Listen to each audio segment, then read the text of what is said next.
Story 1. I, 65, am estranged from my daughter, 36, female. I'm completely at fault. Her mother is a narcissist, and I was brainwashed by my now ex-wife, who I recently divorced, into believing her daughter was the problem. But I finally seen the light and realized my daughter was never the problem, it was my wife. And stupidly, I would go along to get along. But I finally grew a pair and told her to go to the bad place. I handled the estrangement very badly. I admit to trying to strong-arm and bully my daughter back into the family. I won't lie, it was to get my wife off my back, as I couldn't take her bullshit. But I've finally seen the light. I had to stop because the daughter had an attorney send cease and desist letters. This was 3 years ago. I wrongly resented her for the problems I believe she caused. But now I realize it was my narcissistic ex-wife all along, and I feel horrible and want to make amends. She moved away, and I couldn't find her, so I hired a private investigator. She's in the next state 3 hours away. I want to be as non-invasive as possible, so am I the idiot if I leave a note with her doorman concierge to give to her, stay at a nearby hotel for a few days, letting her know I divorced her mother?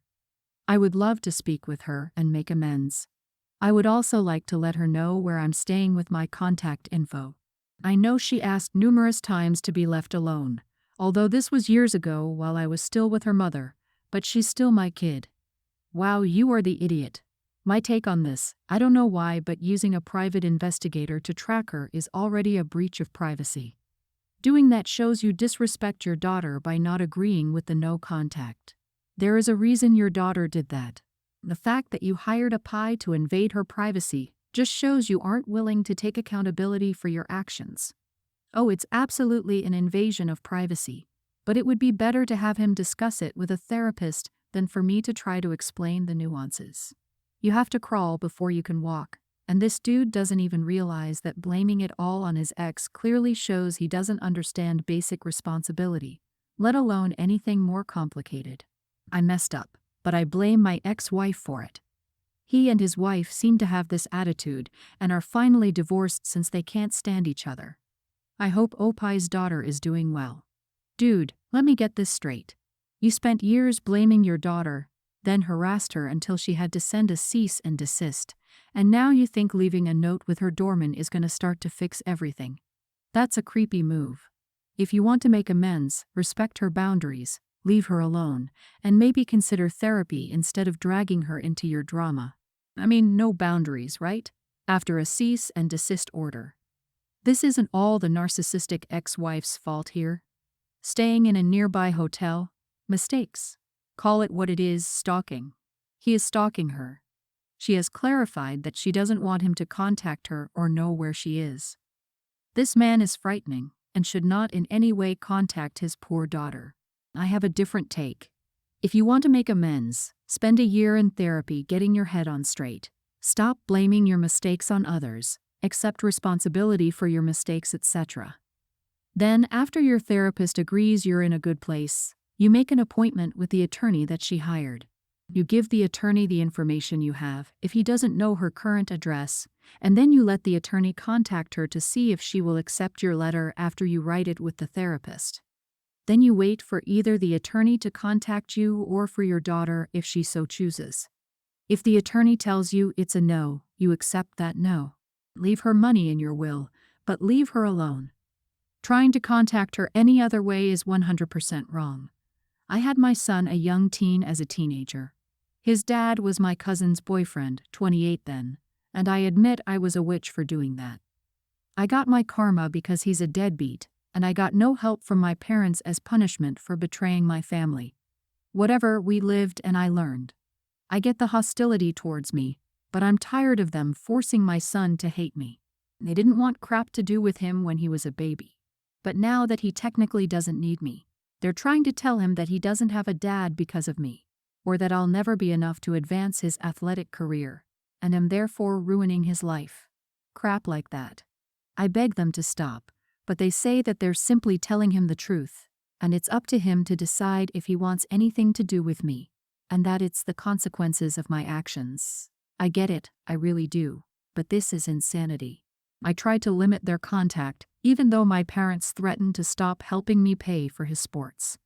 Sure, it meant more work for me, but it's nothing I can't handle. Anyway, it turns out my attempts were in vain because my son was still seeing them behind my back, and I only found out because my son started crying to me because of all the stress that had been building up. He was only still meeting them because my dad promised he'd buy him high-quality sports gear so long as he wouldn't abandon his grandparents. I was furious, so after I put him to sleep, I stormed over to my parents' house, and I admit I lost it a little. I took the high-quality sports gear and threw it at them before telling them that they don't get to hold a decade-long mistake over my head. My mom just said I ruined her relationship with her family, and that the consequences I'm facing are nothing compared to the things she had to deal with thanks to me. She kept going on about consequences while my dad told me to expect harsh consequences from my son for taking his sports equipment. He also said something about choosing my pride over my son's dream. I snapped and told them that I didn't care about the consequences, that the word had lost all meaning, and they all just sounded like idiots to me. My parents got extremely angry and said that my attitude was doing me no favors, and there was a reason no one was on my side, and no one was willing to forgive or trust me. Then they kicked me out of the house. And now my older sister won't stop calling me just to yell at me for not learning crap the past years and continuing to disrespect my family, especially my parents. I'm just exhausted, and I need to know, at least temporarily, if I'm the bad guy here. Am I the idiot? Not the idiot. They are choosing to not only hold your mistakes against you, but they're actively manipulating your son and damaging his mental health to get to you. Honestly, even though the cheating was definitely not a good decision, the fact that you were raised by these people and ended up possessing any kind of moral compass at all is pretty remarkable, and you ironically seem to be the only one in your family who has one, so kudos to you for that. Well, what you did is crap. You're not a homewrecker. They weren't even married. He also cheated. Whether it was with you or someone else was most likely just a matter of time. There are always two sides to the coin. Honestly, I can't get over the fact your family is still punishing you for something that happened when you were a teen.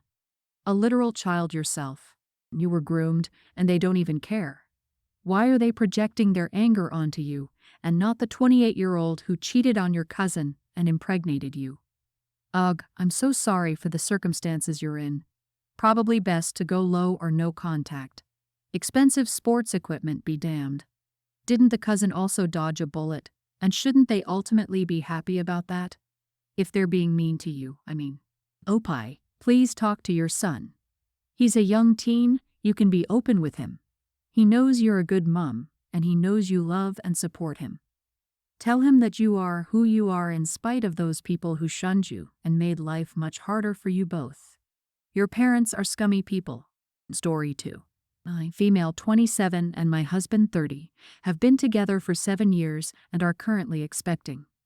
I'm 27 weeks pregnant, and at the time of this event, I was 25 weeks. The other important people in this situation are my younger brother 23, his girlfriend 23, and their child, a young male grammar schooler. They are young parents obviously, and had their baby while they were still in high school. As I mentioned, I am 27 weeks pregnant, and my doctor has told me I have a high-risk pregnancy due to placenta previa. Because of my condition, I have no choice but to have a scheduled C-section when it's time, and when I found out this was really upsetting news. I always planned on a natural birth, so it is what it is. My other sister-in-law, my husband's sister Carrie, has been really supportive of me and my pregnancy, and we talk a lot. Well, recently there was a family gathering, and of course my husband and I went. I was sitting with Carrie, talking about work when my brother's kid came over. He's a young grammar schooler, like I said, and he was interested in my belly. He asked me why I was fat lol, and he kept reaching towards my bump. I grabbed my nephew's hands and explained to him that I had a baby in my tummy, and that pretty soon he was going to have a baby cousin. It's okay to touch my bump, but just be gentle, especially so because of my previa. I'm supposed to be on bed rest, but obviously I didn't tell this child this. This little idiot, not exaggerating, He's also just horrible, reaches and touches my belly before winding back and punching me. Holy crap, that little kid had some power. Immediately, Carrie and I scolded him and reminded him that he needed to keep his hands to himself, and 2, it was very mean and dangerous to hit my belly. He apologized and then ran off. A few minutes later, his mother, my brother's girlfriend, came up to me and asked me what I told her son. I explained what happened, exactly how it happened. She told me her son was upset because I yelled at him. My internal dialogue was that, yeah, I bet he is, because he never gets disciplined in general. He's a spoiled child and his parents let him do whatever he wants. Externally, I apologized for it, but reminded her that he needed not to hit my dummy or anything else in general. She rolled her eyes and just walked away. About an hour later, my husband and I were getting ready to go, so I stood up and went to say goodbye to my brother. He was standing with his son, and as soon as I was within arm's reach of him, the kid reached out and smacked me in my stomach again. Hard. I doubled over that time, and my husband immediately started to scold the child while making sure I was okay. My brother's girlfriend started to lose her mind about us parenting her kid for her, resulting in my husband getting loud with her about how the kid was a brat and needed it. In turn, my brother and husband had quite a large argument that most of our family witnessed, and now half of my family is mad at her, and the other half is mad at me. I understand that my husband probably didn't handle it the best, but the child was literally hitting me. Absolutely not the idiot. Lucky that kid didn't get smacked back just out of pure instinct, especially after hitting you twice. Obviously he's young, so he's learning, but this is bad. Seriously, someone must teach this kid the importance of keeping their hands to themselves if they cannot be gentle. Also, it's a red flag for a young boy not to be gentle. I'd hate to see how he behaves toward animals. This was beyond not okay behavior. I think the parents need to nip it in the bud ASAP. What the heck is wrong with these people? The fact that the nephew did it twice is very disturbing. That kid is very troubled. No one should be hitting pregnant women and/or babies. Don't be surprised if he gets into trouble at school for hitting his classmates. I hope your brother does something about his son's behavior before a stranger does it for him. Prioritizing your high-risk pregnancy is non-negotiable. Your husband's intervention was necessary for your safety. No fault lies with you. Story 3.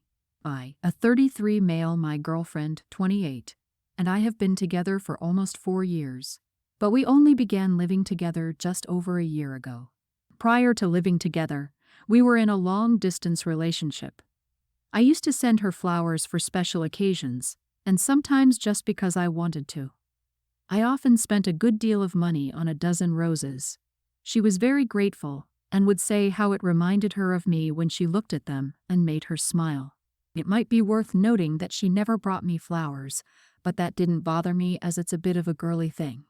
No judgment or whatever, but honestly I could care less about flowers.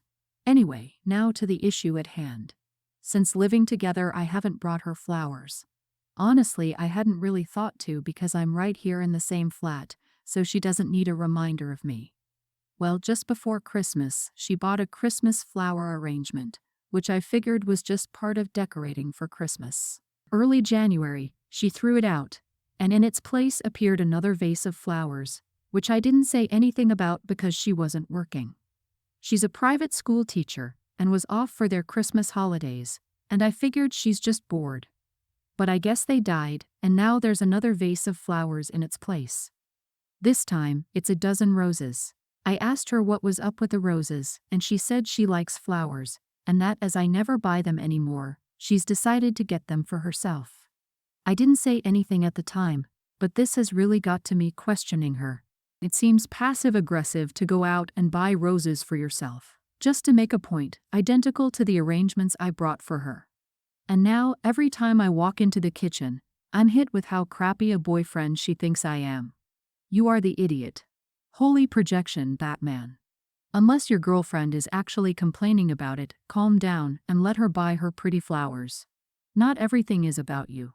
If you feel like a crappy boyfriend for not getting her flowers anymore, then you need to do something about it. Don't sit there and convince yourself she's being passive-aggressive. This, even when she doesn't complain, doesn't guilt him about it, buys her own damn flowers to enjoy. Somehow it's still her fault. I literally had an ex tell me I made him feel bad for buying myself flowers after he stopped buying them for me after he'd moved in. Even though I bought myself flowers every week in addition to any he bought me the entire time he'd known me. I had an ex like that. When we first started dating, they bought me flowers a couple of times, but then it stopped.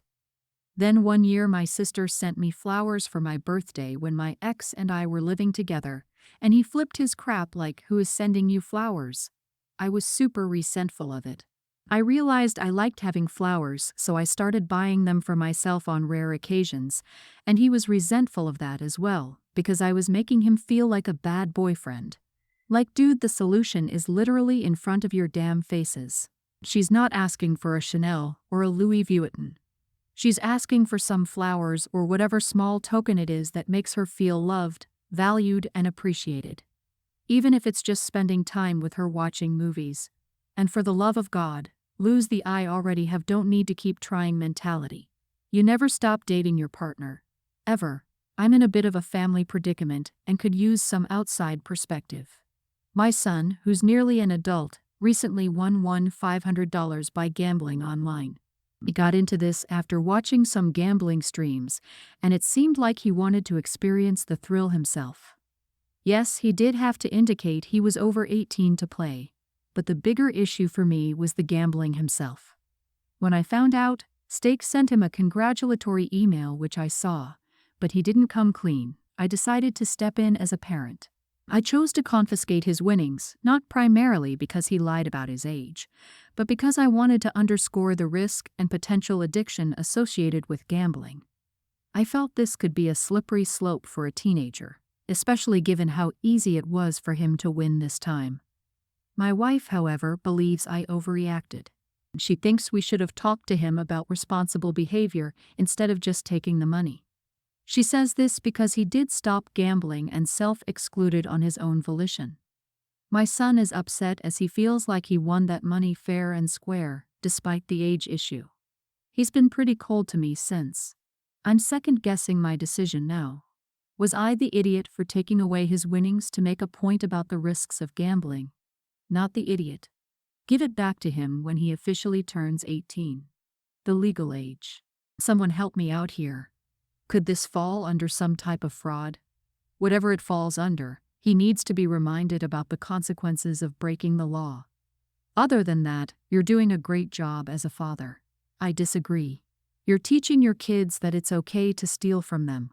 I wonder what makes you think you can do that. You are the idiot, of course. Don't be surprised if your child stops sharing things with you. I wouldn't be surprised if this permanently damages your relationship with your kids.